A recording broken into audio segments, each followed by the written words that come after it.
नमस्कार, आप सभी का स्वागत है कॉर्पोरेट रडार में। अगर रोज बरोज हम बातचीत तो करते हैं कॉर्पोरेट के बारे में, उनसे जानते हैं इन एंड आउट कंपनी के बारे में, इसके अलावा जानकारों से भी हम बातचीत करते हैं। लेकिन मार्केट से पहले अगर नजर डालें तो एक अच्छी खासी तेजी के बाद प्रॉफिट टेकिंग करीब 21 अंक नीचे निफ्टी कामकाज कर रहा है, 9653 का लेवल है। सेंसेक्स करीब 58 अंक नीचे कामकाज करते हुए मिड कैप इंडेक्स आधा फीसदी नीचे और स्मॉल कैप इंडेक्स भी करीब आधा फीसदी नीचे, 1% इनफैक्ट अभी नीचे कामकाज कर रहा है। 15299 का लेवल देखने को मिल रहा है। IT क्लियर कट आज एक अच्छी तेजी के साथ कामकाज करते हुए एक अच्छी तेजी वहां पर देखने को मिल रही है। सबसे पहले इनफैक्ट एक जो खबर अभी आ रही है, पहले आपको ये बताते हैं, कंपनी बायबैक यानी बेयर क्रॉप साइंस के बायबैक को मंजूरी मिली है और इस खबर के बाद से बेयर क्रॉप साइंस का शेयर जो है वो टूटा है। 2.5% के आसपास की गिरावट आई है।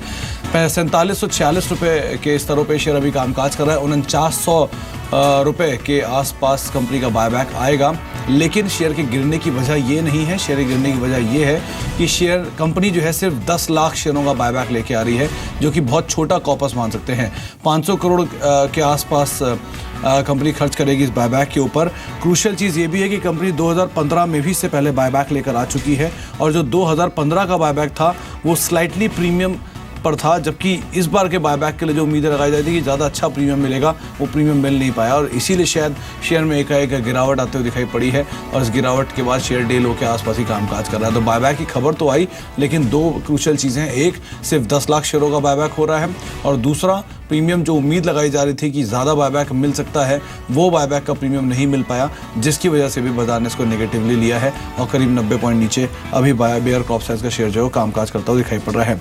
लौटते हैं मार्केट्स के ऊपर भी। अगर बाजार पर नज़र डालिए तो ओवरऑल मार्केट्स में तो आज प्रॉफिट टेकिंग है, लेकिन अलग अलग पॉकेट्स के ऊपर ज़्यादा इम्पैक्ट है। जैसे कि आप अगर शिपिंग शेयर देखें, वहाँ पर गिरावट देखने को मिल रही है। शुगर स्पेस देखें, वहाँ पर गिरावट है। जेम्स एंड ज्वेलरी स्पेस में प्रॉफिट टेकिंग देखी जा रही है हेवीली, वहाँ पर इनफैक्ट प्रॉफिट टेकिंग है, चाहे टाइटन हो या फिर PC ज्वेलरी जैसी कंपनियाँ हो, जहाँ पे कल एक ज़ोरदार उछाल था, लेकिन आज यहाँ पर एक ज़ोरदार मुनाफा वसूली भी बनते हुए दिखाई पड़ रही है। तो एक बिकवाली है इन दोनों ही स्पेस के अंदर भी।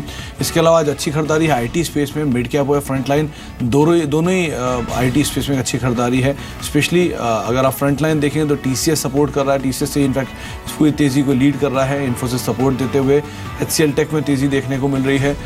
मिड कैप में परसिस्टेंट सिस्टम जैसे शेयर जो है, जहाँ पर खरीदारी का रुख बना हुआ है, वहाँ पर भी एक अच्छा मूव आता हुआ दिखाई पड़ रहा है। माइंडट्री जो कि ऑलरेडी काफ़ी समय तक तेज़ी दिखा चुका है, एक अच्छे पार्टिसिपेशन वहाँ पर आते हुए दिखाई पड़े हैं, वहाँ पर ऑलरेडी काफ़ी मूव आता हुआ दिखाई पड़ा है, इसलिए आज जो बहुत ज़्यादा तेज़ी नहीं है। लेकिन परसिस्टेंट जो है वो करीब 3.5% ऊपर कामकाज करते हुए। हेक्सावेयर पे कोई नज़र डालें, कल एक अच्छी बाइंग थी हेक्सावेयर में और रादर एक तेज़ गिरावट के बाद हेक्सावेयर मूव में आया है। आज भी करीब 8 रुपये ऊपर कामकाज कर रहा है, यानी रफली 3% की बढ़त है। इनफैक्ट 2 से 3 दिनों के अंदर ये शेयर 10 से 12% के आसपास का मूव दे चुका है। एक अच्छी तेज़ी यहाँ पर भी देखने को मिली है। तो मिड कैप IT स्पेस में खरीदारी का जो रुझान है वो बनता हुआ दिखाई पड़ रहा है। सेलेक्टिव काउंटर्स में जो खरीदारी है वो अभी आई है, जैसे कि PNC इंफ्रा पर नजर डालें, एकाएक खरीदारी आई है, 2% के आसपास की बढ़त देखने को मिली है। सडन स्पाइक और दिन के ऊपरी स्तरों पर शेयर अभी कामकाज कर रहा है, 4% के आसपास की बढ़त 151-52 के स्तरों पर PNC इंफ्रा का शेयर कामकाज करते हुए। इसके अलावा EID पैरी कुछ बाइंग यानी कुछ अपटिक्स यहाँ पर ज़रूर आए हैं और EID पैरी में देखिएगा एक्सपर्ट आया, लेकिन शेयर अभी भी लाल निशान में ही है। वोखाट पे वो एक बार देखें, यहाँ पर भी कुछ बाइंग आई है और BGI एनर्जी भी, वोखाट हालांकि लाल निशान में है, बहुत ज़्यादा तेज़ी नहीं है, लेकिन लोअर लेवल से कुछ अपटिक्स ज़रूर आते हुए दिखाई पड़े। BGI एनर्जी भी बहुत ज़्यादा गिरावट दिखा चुका है, तो बहुत ज़्यादा अपटिक्स यहाँ पर नहीं आते हुए दिखाई पड़े हैं। हाई डेट बेस्ड कंपनीज जो है उन पर प्रेशर है, लैंडको इंफ्रा हुआ या फिर JP पावर के ऊपर नज़र डालें तो यहाँ पर ज़रूर कुछ एक प्रेशर जो है वो यहाँ पे माउंट करता दिखाई पड़ रहा है। इन पे ज़रूर कुछ एक दबाव देखने को मिल रहा है, लेकिन ओवरऑल मार्केट में आज बहुत ज़्यादा गिरावट की उम्मीद नहीं लगाई जा रही थी और मेजरली यही माना जा रहा है कि जो बिकवाली है वो कुछ इस तरह की शायद प्रॉफिट टेकिंग की तरह ही रहे, क्योंकि जो फ्यूचर एंड ऑप्शंस के आंकड़े आपको इंडिकेशन दे रहे हैं उसके हिसाब से भी बहुत गिरावट 9600 के नीचे एटलीस्ट जाते हुए अभी नियर टर्म में नहीं दिखाई पड़ रही है। मेजरली टाटा मोटर्स निफ्टी को प्रेशर दे रहा है। टाटा मोटर DVR के साथ 4% के आसपास गिरावट है। आज सुबह सेल्स के नंबर्स भी आए थे JLR के, उसका भी एक इम्पैक्ट यहाँ पर ज़रूर आता दिखाई पड़ा। ONGC 2.5% नीचे और इंडियाबुल्स हाउसिंग फाइनेंस में भी करीब 2.5 से 3.5% की गिरावट देखने को मिली है। Bank of Baroda, ACC, Tata power और ITC ये कुछ और ऐसे नाम हैं जहाँ पर प्रेशर देखने को मिल रहा है। एक तेज़ी के बाद प्रॉफिट टेकिंग है यूनाइटेड स्पिरिट्स के अंदर। एक बार ये स्कॉट्स पर नजर डालें क्योंकि यूनाइटेड स्पिरिट्स में एक अच्छी तेज़ी दिखाई थी, उस तेज़ी के बाद 2.5 से 3% नीचे ये शेयर कामकाज करता हुआ दिखाई पड़ रहा है। स्कॉट्स के अंदर भी एक तेज़ी देखने को मिली, एक तरफा चाल स्कॉट्स ने दिखाई और वहाँ से भी अब थोड़ा सा ब्रीदर लेते हुए रफली 752-53 55 के स्तरों पर एस्कॉर्ट्स भी कामकाज कर रहा था। जो तेज़ी जिनमें एक तरफा दिखाई थी उसके बाद कुछ हद तक प्रॉफिट टेकिंग यहाँ पर भी आते हुए दिखाई पड़ी है। चलिए आज की मैनेजमेंट से हम बातचीत करेंगे। हमारे साथ मिस्टर सुधीर जैन मौजूद होंगे, कंपनी के ED and CFO Minda industries के। इनफैक्ट वो हमारे साथ मौजूद भी हैं। मिस्टर जैन नमस्कार, स्वागत है आपका कार्यक्रम में। मिंडा इंडस्ट्रीज़ के बारे में जब पढ़ाई लिखाई थोड़ी बहुत हमने की तो हमें ये तो साफ दिख गया, ये कंपनी एक स्ट्रॉन्ग नंबर्स तो पोस्ट करती आई है, एक्विजिशन भी किए हैं जो कि वर्कआउट भी कंपनी के लिए करके गए हैं, और शायद यही चीज़ कंपनी की ग्रोथ ट्रेजेक्टरी को डिसाइड करती है, मेजर मार्केट शेयर होल्ड करती है जिस कारोबार में कंपनी कामकाज कर रही है। इस तरह के सिनेरियो में जबकि रोज़ रोज़ नई गाड़ियां भी लॉन्च हो रही हैं, नए प्लेयर्स भी मार्केट में आ रहे हैं और नॉर्म्स भी चेंज हो रहे हैं, स्पेशली BS4, इस तरह के इन्वायरमेंट में कैसे कंपनी कामकाज कर रही है, कितना चैलेंजिंग या कितना बेहतर है कंपनी के लिए अभी कामकाज करना?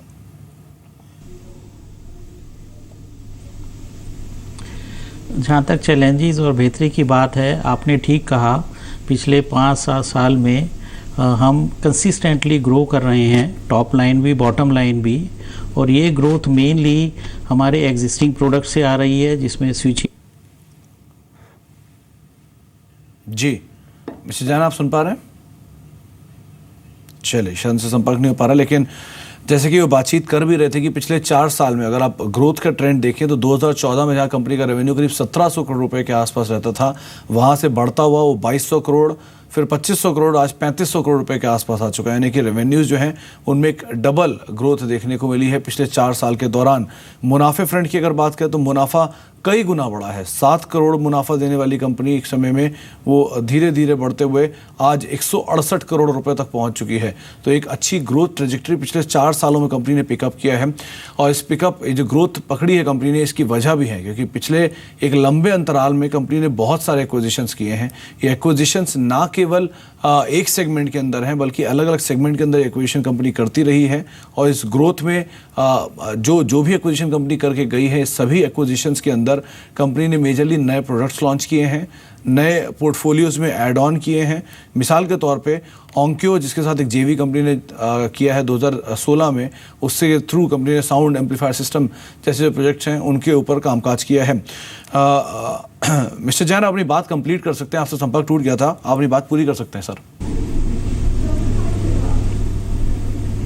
मैं यही कुछ बताने जा रहा था कि पिछले 4-5 सालों में काफ़ी नए प्रोडक्ट्स भी ऐड किए गए हैं, जैसे कि हमने filters, air filter, oil filters, alloy wheels, infotainment systems, blow moulding parts etcetera add किए। इसकी वजह से एक तो कैपेसिटी नए प्रोडक्ट्स की ऐड हुई, दूसरा जो हमारे एग्जिस्टिंग प्रोडक्ट्स हैं, कोर प्रोडक्ट्स हैं, switches, lamps, horns, CNG, LPG kits etcetera, इसमें भी हमने अपनी कैपेसिटी को एक्सपेंड किया और अधिक से अधिक लोकलाइजेशन किया। आपने अभी जिक्र किया ओंक्यो का, जिनके साथ अभी हमने स्पीकर्स के लिए अपना एक जॉइंट वेंचर साइन किया है, क्योंकि ऑलरेडी हम इंफोटेनमेंट सिस्टम्स में हैं, बनाते हैं और OEMs को देते हैं, आफ्टर मार्केट में भी देते हैं। तो बड़ा कॉम्प्लीमेंट्री प्रोडक्ट है इंफोटेनमेंट के साथ कंप्लीट सिस्टम को प्रोवाइड करना स्पीकर्स के साथ। इसी तरह रिसेंटली हमने 2 और जॉइंट वेंचर्स भी अभी साइन किए हैं, वो इलेक्ट्रॉनिक कि आप जानते हैं कि आने वाले समय में ऑटो इलेक्ट्रॉनिक्स ऑटो का मेजर पार्ट होने जा रहा है और काफ़ी कुछ हो भी चुका है। जी चलिए, शायद फिर से संपर्क उनसे टूटा है, लेकिन ओंक्यो को लेकर जब ये करार की बातचीत कर रहे थे कि रिसेंटली स्टिकर्स वगैरह के लिए करार किया है, ऑलरेडी कंपनी इस कामकाज के अंदर है, उसमें ही फर्दर और इन्हेंसमेंट यहाँ पे मिला है। एक सवाल जो उनसे पूछना था वो था इंटरनेशनल बिजनेस को लेकर, क्योंकि इंटरनेशनल बिजनेस कंपनी के लिए एक मेजर ग्रोथ ड्राइवर रहा है अब तक। डोमेस्टिक बिजनेस में भी कंपनी ज़्यादातर सभी बड़ी कंपनियों को सप्लाई करती है, कोई भी ऑटो कंपनी, चाहे वो 2 व्हीलर हो या 4 व्हीलर हो, अगर आप उसके साथ कंपैरिजन कर उसके प्रोडक्ट पोर्टफोलियो को देखेंगे मिंडा इंडस्ट्रीज़ के, तो सभी बड़ी बड़ी ऑटो और 2 व्हीलर 4 व्हीलर कंपनी सप्लाई करती है। लेकिन इंटरनेशनल बिजनेस जहाँ पे एक बड़ा रेवेन्यू कंपनी जनरेट करती है, उसके फर्दर अगर ब्रेकअप की बात करें तो उस पर एक सवाल ज़रूर उनसे पूछना था कि किस तरह की ग्रोथ वो वहाँ पर देख रहे हैं, खासतौर से अलग अलग ब्रेकअप वाइज। और क्योंकि 4 व्हीलर बिजनेस कंपनी के लिए रफली 60% से ज़्यादा का रेवेन्यू जनरेट करता है, तो 4 व्हीलर कारोबार में जैसे जैसे कंपनियाँ ग्रो कर रही हैं, जैसे जैसे नए प्रोडक्ट्स लॉन्च हो रहे हैं, नए प्लेयर्स मार्केट के अंदर एंटर कर रहे हैं, SUV में या फिर जो ऑल्टरनेट गाड़ियां हैं, जैसे कि ऑल्टरनेट फ्यूल बेस्ड गाड़ियां, बैटरी ऑपरेटेड कार्स वगैरह, उनको लेकर कंपनी की क्या योजनाएं हैं, इसको लेकर भी हम उनसे चर्चा करेंगे। लेकिन इस बीच अगर आप एक बार मार्केट्स को भी देख लें तो मार्केट्स अभी रेंज बाउंड ही कामकाज कर रहा है, मोर और लेस एक रेंज के अंदर ही यहाँ पर मूव देखने को मिल रहा है। एकाएक बिकवाली या एकाएक मूव जो है वो ज़्यादा स्टॉक्स के अंदर देखने को मिलता है। खास तौर से अभी आप देखिए PNC इंफ्रा की बात हो रही थी, और अहलुवालिया कॉन्ट्रैक्ट्स देखिए, एकाएक बाइंग यहाँ पर भी आई है, 2% के आसपास की बढ़त है, दिन 3 से 4% के आसपास की बढ़त अहलुवालिया कॉन्ट्रैक्ट्स में भी देखने को मिली, और सडन स्पाइक वहाँ पर भी है। PNC इंफ्रा डे हाई पर ही कामकाज कर रहा है।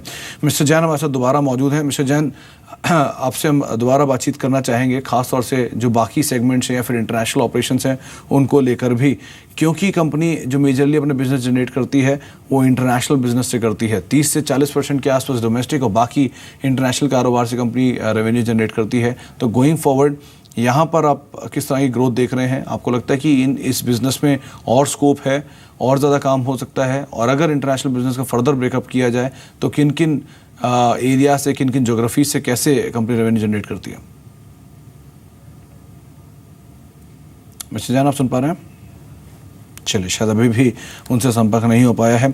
मार्केट्स पे बात करें अगर कुछ सिलेक्टिव स्टॉक्स के ऊपर, तो एक KPIT टेक में अभी सेलिंग आई है, और रादर अगर एकाएक सेलिंग की बात करें तो कुछ ऐसे शेयर्स हैं जहां पर एक सडन फॉल आया, जैसे KPIT टेक मिसाल के तौर पे आप देखिए एकाएक गिरावट आई है, रफली 1.5% नीचे कामकाज कर रहा है। आज सुबह ब्लिस GVS में एकाएक ऐसी सडन फॉल आया था और करीब 11 साढ़े 11 बजे के आसपास शेयर में गिरावट आई, लोअर सर्किट लग गया, 20% गिरावट देखने को मिली। अभी भी इस शेयर में लोअर फीस जारी है। हबटाउन देखें, सेम इसी पैटर्न पे हबटाउन के अंदर भी गिरावट आई थी और सेम टाइम पे गिरावट आई थी, एकाएक गिरावट आई 10% की और लोअर सर्किट लगा।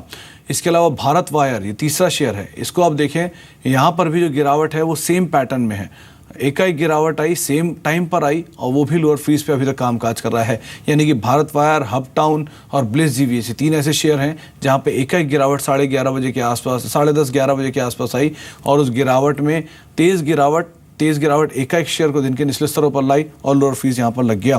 मिस्टर जैन, माफ़ी चाहेंगे, आपसे संपर्क बार बार टूट रहा है उसके लिए, लेकिन जो मेरा अगला सवाल था वो ये था कि इंटरनेशनल बिजनेस कंपनी के लिए मेजरली रेवेन्यू जनरेट करता है। अगर आप इसको फर्दर रेवेन्यू को ब्रेकअप कर पाएँ तो किन एरियाज से या किन सब सेगमेंट से कंपनी अच्छा रेवेन्यू जनरेट कर रही है? लगभग आज से 15-17 साल पहले हमने डिसाइड किया कि जो हमारे प्रोडक्ट्स हैं वो हम इंडिया के बाहर भी लेके जाएं और बेचें। इसी सिलसिले को आगे बढ़ाते हुए हमने ग्रीनफील्ड प्रोजेक्ट्स लगाए, सबसे पहले इंडोनेशिया में, उसके बाद वियतनाम में। इसके बाद हमने 2 एक्विजिशंस की जो कंट्री से बाहर की।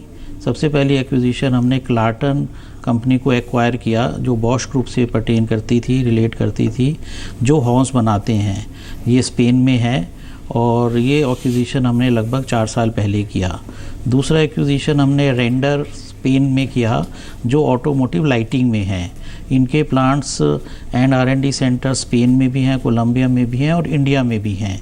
तो ग्रीनफील्ड प्रोजेक्ट्स के ज़रिए as well as new acquisitions के कारण हमारा एक्सपोर्ट्स एंड इंटरनेशनल बिजनेस बढ़ा है, और जो आज हमारी टोटल टर्नओवर का लगभग 20% है। ये हमारे ग्रुप का एक टारगेट है कि ग्रुप की टर्नओवर का लगभग 25% हम इंटरनेशनल बिजनेस से जनरेट करें। और इसी के को अचीव करने के लिए हम अभी आगे बढ़ रहे हैं। ओके सर, 2 व्हीलर बिजनेस 39% और 4 व्हीलर बिजनेस 61% कंपनी के रेवेन्यूज़ का हिस्सा देता है। 2 व्हीलर बिजनेस का जो पाए है या जो शेयर है उसे आप कैसे बढ़ाएंगे? और 4 व्हीलर में क्योंकि नई नई गाड़ियां आ रही हैं, नए नए नॉर्म्स आ रहे हैं, BS4 का एक एग्जाम्पल भी है, इन चीज़ों को आप कैसे कैटर करेंगे? हम पहले तो सभी सेक्टर को और सभी सेगमेंट को ऑटो के केटर करते हैं। वो 2 व्हीलर, 3 व्हीलर है, 4 व्हीलर है which is passenger car as well as commercial vehicle and off road. और तीनों ही सेक्टर्स में हमारा फोकस है कि जो भी प्रोडक्ट्स हम बनाएं तीनों सेगमेंट्स की व्हीकल्स में जाए। आज की डेट में हमारा 4 व्हीलर सेगमेंट में टर्नओवर कुछ ज़्यादा है, मतलब कि 2 व्हीलर, लेकिन एब्सोल्यूट टर्म्स में दोनों ही सेगमेंट में हमारी टर्नओवर बढ़ रही है। और इसी को बढ़ाने के लिए और आगे ले जाने के लिए हम एग्जिस्टिंग प्रोडक्ट्स की कैपेसिटीज़ भी ऐड कर रहे हैं, एज वेल एज नए प्रोडक्ट्स भी ऐड कर रहे हैं। आज से कोई 5 साल पहले 6 साल पहले हमने नई कैपेसिटी जनरेट की सदर्न इंडिया में। इससे पहले हम मेनली नॉर्दर्न इंडिया में हमारे प्लांट्स थे और वेस्टर्न साइड में पुणे में प्लांट्स थे। हमने साउथ में बेंगलोर में हुसूर में एग्जिस्टिंग प्रोडक्ट्स के लिए प्लांट्स लगाए। ब्लो मोल्डिंग प्लांट हमने बेंगलोर में सबसे पहले लगाया। इसके बाद फिर इसको हमने नॉर्थ इंडिया में बावल में भी इस्टेब्लिश किया। अब जो फ्यूचर एक्सपेंशन में हम फोकस कर रहे हैं वो गुजरात की तरफ कर रहे हैं। आगे जो कैपेसिटीज़ हम ऐड कर रहे हैं वो गुजरात में कर रहे हैं। HMSI ऑलरेडी वहाँ पर है, सुजुकी प्लांट लगा रही है और इसी एडिशनल कैपेसिटीज़ के थ्रू हम अपना मार्केट शेयर भी और टोटल टर्नओवर भी इंक्रीज़ करने की तरफ अग्रसर हैं। 2-3 व्हीलर हो, 4 व्हीलर हो और ऑफ रोड व्हीकल हो। जी मिस्टर जैन, एक चीज़ ये भी है कि गोइंग फॉरवर्ड अब कंपनी ने अपनी जो भी गाइडेंस दी है उसके हिसाब से एक बड़ा टारगेट कंपनी का है रीअलाइनमेंट ऑफ बिजनेस को लेकर। अगर आप इसे कुछ प्रकाश डालवाएं, किस तरह का रीअलाइनमेंट कंपनी प्लान कर रही है 2018 या 19 ऑनवर्ड्स, और कौन कौन से सेगमेंट या सब सेगमेंट कंपनी मतलब किन कंपनीज को मर्ज करेगी या किन को डीमर्ज करेगी, किस तरह का ये पूरा रीअलाइनमेंट होगा? आपने ठीक कहा। आज से लगभग 1.5 साल पहले एक हमने डिसीज़न लिया कि ग्रुप में जितनी भी मैन्युफैक्चरिंग कंपनीज़ हैं जो ऑटो में हैं, हम ऑटो में ही हैं, ऑटो में ही फोकस करते हैं, तो जो भी ऑटो सिस्टम्स ऑटो कंपोनेंट्स वाली कंपनीज़ हैं हम उनको कंसोलिडेट करके हमारे ग्रुप की जो फ्लैगशिप कंपनी है मिंडा इंडस्ट्रीज़ लिमिटेड, इसके अंतर्गत लाएंगे। Over a period of time last 15-20 साल में क्या हुआ, जैसे जैसे हम एक्सपेंड करते रहे, नए प्रोडक्ट्स ऐड करते गए, उस हिसाब से depending upon the need and requirement of that time हम इनको डिफरेंट लीगल एंटिटीज़ में करते रहे और इनकी इन्वेस्टमेंट्स भी ज़रूरी नहीं कि मिंडा इंडस्ट्रीज़ से ही फ़्लो हुई, उनकी इन्वेस्टमेंट्स हमने अपने ग्रुप की फाइनेंस कंपनियों से करी। तो हमने 2-2.5 साल पहले जब इस चीज़ पूरे मैप को रिव्यू किया, मैपिंग की अपनी पूरी इन्वेस्टमेंट्स की, तो पाया कि काफ़ी तो टर्नओवर हमारी मिंडा इंडस्ट्रीज़ में है, लेकिन लगभग 2/3 टर्नओवर हमारी मिंडा इंडस्ट्रीज़ के बाहर जो दूसरी मैन्युफैक्चरिंग कंपनीज़ हैं जो मेनली जॉइंट वेंचर्स हैं उनमें भी है, जो मिंडा इंडस्ट्रीज़ में कैप्चर नहीं होती। इसी के तहत फिर एक हमने 2 इयर्स का प्लान बनाया कि हम इन सब कंपनियों की इन्वेस्टमेंट्स को मिंडा इंडस्ट्रीज़ में कंसोलिडेट करें, जिससे सिनर्जीज़ भी आए और एक अम्ब्रेला के अंडर ये सारा ग्रुप काम करे। और इसी को आगे बढ़ाते हुए मार्च 17 तक जो टोटल टर्नओवर ग्रुप की है लगभग 2/3 हम ऑलरेडी कैप्चर कर चुके हैं, 2/3 या उससे थोड़ी ज़्यादा मिंडा इंडस्ट्रीज़ लिमिटेड में। मिंडा इंडस्ट्रीज़ लिमिटेड की कंसोलिडेटेड टर्नओवर अबाउट 3,500 करोड़, जो आपने अभी थोड़ी देर पहले बताया। तो कुछ 4 या 5 कंपनीज़ अभी और हैं मैन्युफैक्चरिंग कंपनीज़, जिसमें हमारा प्लान है, जिसकी तरफ हम कार्यरत हैं कि इनको भी हम मिंडा इंडस्ट्रीज़ के अम्ब्रेला में ले आएँ बाय मार्च 18। जी सर, 2014 तक जो ऑब्जर्वेशन है मेरा, उसके हिसाब से कंपनी ऑर्गेनिक डाइवर्सिफिकेशन में बहुत फोकस दे रही थी, लेकिन रिसेंटली यानी 15, 16, 17 जो साल गए हैं, इनमें कंपनी ने अपने नए जेवीज जो किए हैं उनके थ्रू ज़्यादा प्रोडक्ट लॉन्च कर रही है। कोई स्ट्रेटजी है इसके पीछे या ये ऑटोमेटिकली जैसे जैसे कंपनी जेवी करती गई वैसे वैसे ऐसा होता गया? कोई खास वजह इसकी? इसके पीछे ये स्ट्रेटजी रहती है, जो हमारे ग्रुप के कोर प्रोडक्ट्स हैं जो मिंडा इंडस्ट्रीज़ लिमिटेड में हैं, उसकी सारी एक्सपेंशन हम मिंडा इंडस्ट्रीज़ लिमिटेड में ही होती हैं, स्विचेज़ हों, लैंप्स हों, हॉर्न्स हों। जहाँ तक नए प्रोडक्ट्स की बात है, जहाँ जहाँ हमें लगता है कि इंडिया में एक लेटेस्ट टेक्नोलॉजी की ज़रूरत है, लेटेस्ट मैन्युफैक्चरिंग सेटअप की ज़रूरत है, और वहाँ पे हमको किसी के साथ पार्टनरशिप साझेदारी करनी चाहिए, उसके मुताबिक हम डिसीज़न लेते हैं कि ये कोई प्रोडक्ट किसी नई कंपनी में, नई जॉइंट वेंचर कंपनी में होगा या मिंडा इंडस्ट्रीज़ में ही होगा। जस्ट टू रिमाइंड कि CNG LPG किट्स हमने पहले मिंडा इंडस्ट्रीज़ में इंट्रोड्यूस किया, वो अभी भी मिंडा इंडस्ट्रीज़ लिमिटेड में है। और इस तरह जो रिसेंट प्रोडक्ट्स हैं जिसमें जो इलेक्ट्रॉनिक्स की तरफ हम जा रहे हैं, उसमें हमने सोचा और हमें लगा कि एक स्ट्रॉन्ग पार्टनरशिप्स की ज़रूरत है जी। और इसीलिए हमने पार्टनरशिप्स की और उनको हम डिफरेंट लीगल एंटिटीज़ में कर रहे हैं, लेकिन उसका equity flow Minda industries limited से ही रहेगा। ओके बहुत बहुत शुक्रिया मिस्टर जैन, अपना समय हमें देने के लिए, हमसे बातचीत करने के लिए। समय का थोड़ा अभाव रहा इसलिए ज़्यादा बातचीत आपसे हो नहीं पाई, लेकिन फिर भी जितना समय आपने दिया उसके लिए बहुत बहुत शुक्रिया। कंपनी की विस्तार योजनाएं बताने के लिए और तमाम नंबर्स के ऊपर बातचीत करने के लिए। मिंडा इंडस्ट्रीज़ जिस तरह की ग्रोथ से पकड़ी है और जिस तरह के टाइप्स कंपनी ने कर रखे हैं और जो रिपोर्ट्स को हमने एनालाइज़ किया उसके हिसाब से भी ज़्यादातर ब्रोकर से मानते हैं कि अच्छी वैल्यू है और गोइंग फॉरवर्ड अच्छी गाइडेंस के हिसाब से फिर अच्छे कामकाज के साथ कंपनी काम ग्रो कर रही है। मारुति एक बड़ा क्लाइंट है और इस तरह के ही ना केवल मारुति बल्कि मारुति के से जैसे कई और बड़े क्लाइंट भी कंपनी के पोर्टफोलियो में शामिल हैं। तो इस ग्रोथ के साथ जैसे वो कंपनियां ग्रो करेंगी, जैसे वो सेक्टर ग्रो करेगा, वैसे वैसे इस कंपनी की ग्रोथ भी काफ़ी स्ट्रांग रहेगी। इसी नोट के साथ अब कॉर्पोरेट रडार को ही समेटते हैं।